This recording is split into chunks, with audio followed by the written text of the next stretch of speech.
I have been changing the way I interact with others, and one of the ways I've been doing that is through eye contact, which seems like a pretty basic element of communication.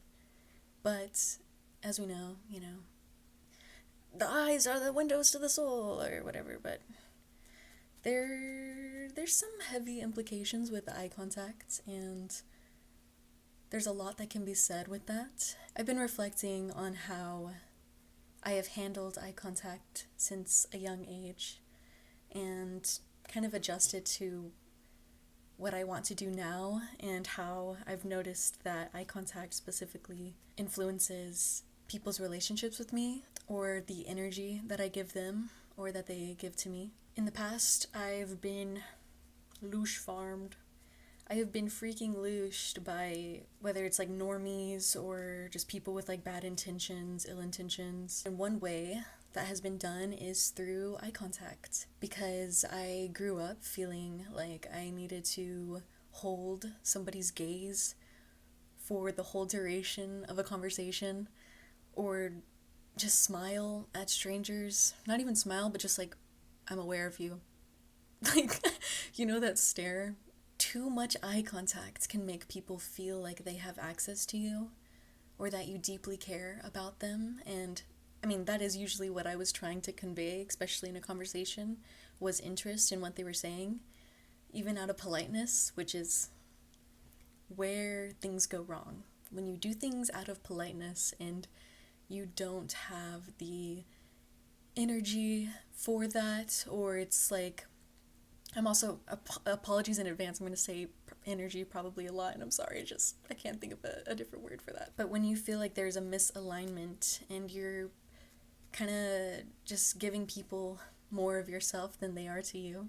So one way I have thought to adjust my eye contact as a way of interacting is by just giving my eye contact less. So by giving less eye contact, and also interacting with people differently in other ways, but that just being one of the ways, I've noticed a difference in how I am ending my day and having more time to think things the way I want to, maybe not zoning out as much in conversation, feeling drained by the end of it, and maybe listening to their words more because I am less focused on their face and reading the individual. Other times there are just emotions that are kept in people's eyes that I don't necessarily want to feel. I feel like it's going to lead to me being way more empathetic than I need to be, leading to that drain. Or through your eyes, you can also just convey that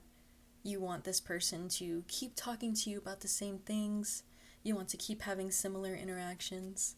So not only are you lying to them, but you are lying to yourself because you keep involving yourself with that person or putting yourself in that situation. Social norms, social rules, like none of that is real, and we are making that up ourselves individually, what we want to do and how we want to be perceived or how we want to interact with the world, interact with others.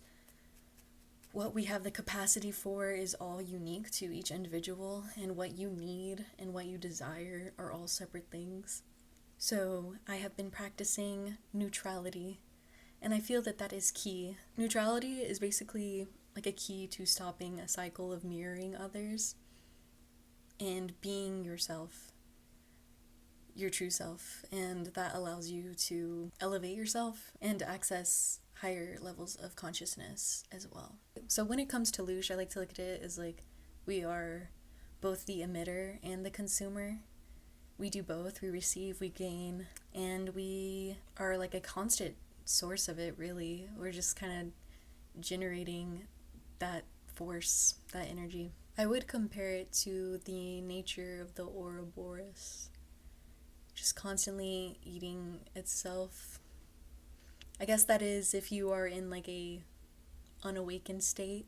For me, I describe it as like you are still stuck in a state of people pleasing, aware of your feelings, your emotions, your traumas, the way things have affected you, what you need to learn, how you need to grow. If you are unaware of those things and keep perpetuating a cycle then you will keep emitting and consuming other people's loosh.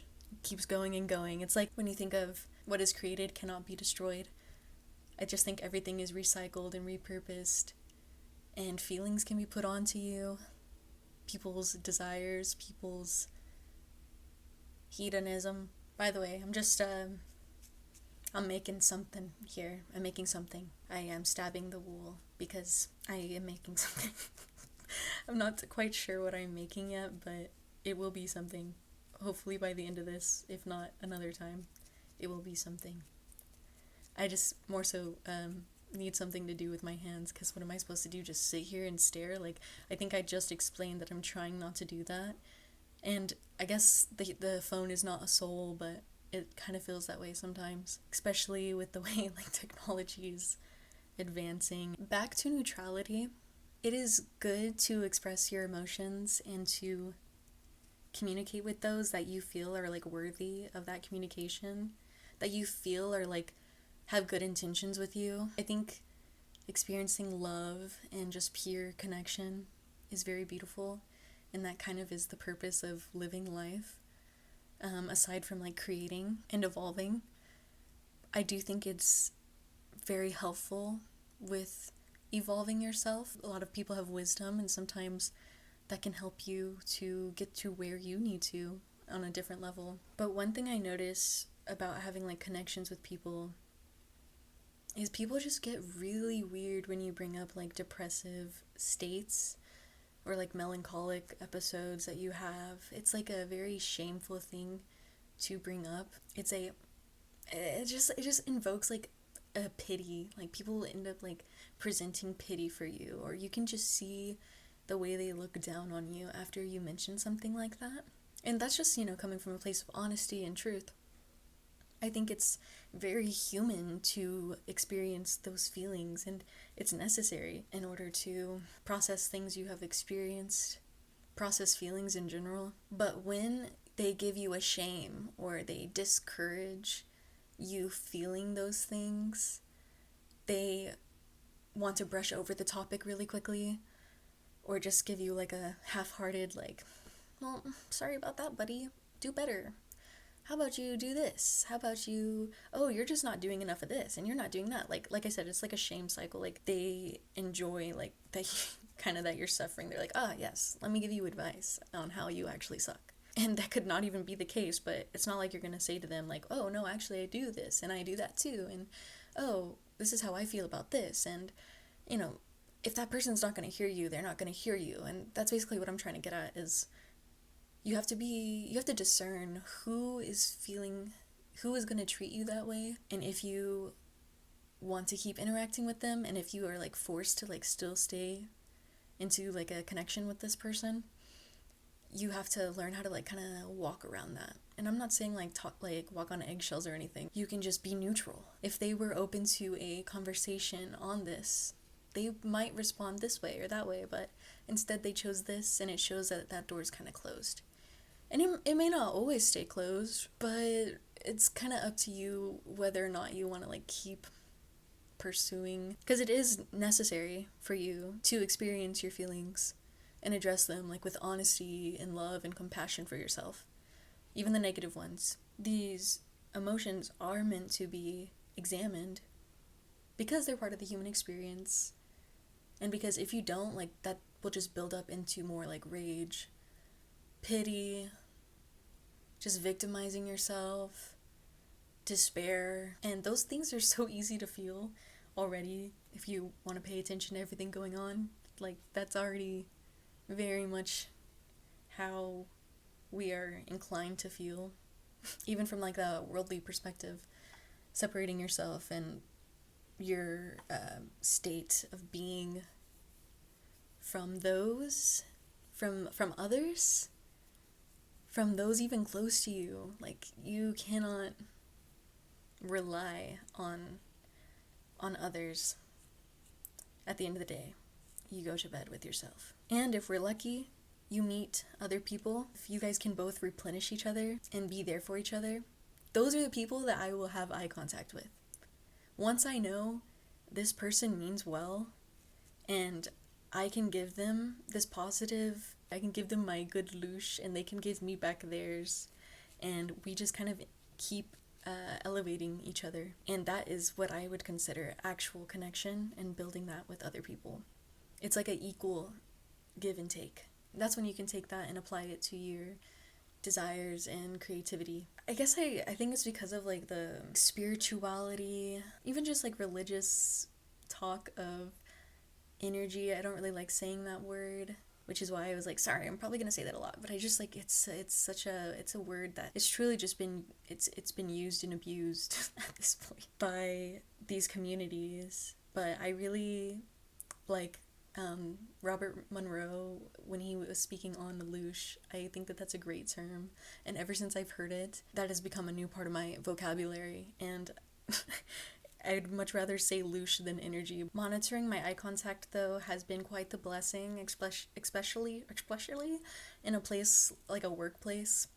Unfortunately, I have to make money and I have to go to work because I kind of allow it to dissociate, and the lack of eye contact just allows me to focus on what I need to focus on or get lost in thought, but somehow use my body the way I need to in order to get my job done. As I got older, it's kind of funny to me that I'm going the complete opposite direction where I give away less, especially when I'm speaking. If it's someone that I care about, I will look at them and convey what I need to convey or just observe what I gotta observe. Or for me, I would get in trouble as well when I'd be talking and I would roll my eyes a lot.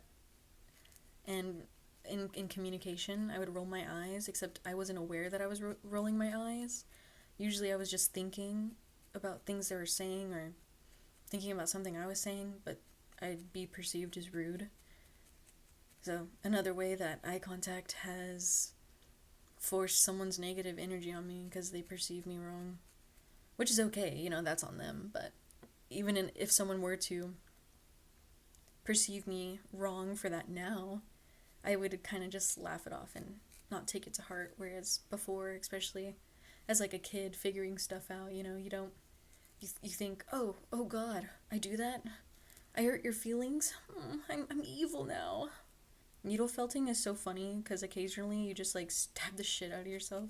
You just wake up and you're like, oh, I'm here. But I think I'm gonna make like a little bone or something. I don't know, like a little bone. I'm not really sure if I'm gonna upload this, but it's very spontaneous, like last minute. I just felt the need to get these thoughts off of my brain, I suppose. And I felt motivated to do something outside of work and just keeping myself alive, whether that's just like feeding my body or taking care of the home that I live in or the creatures I coexist with in my home. Creative mode and talk and speak. I suppose I'll conclude my thoughts with just the reminder to be cautious of the way you interact, not to a detriment, of course, but aware of what you are putting out and what you are consuming, even if it's something basic, the way you are moving your body, your eyes, back to the eyes.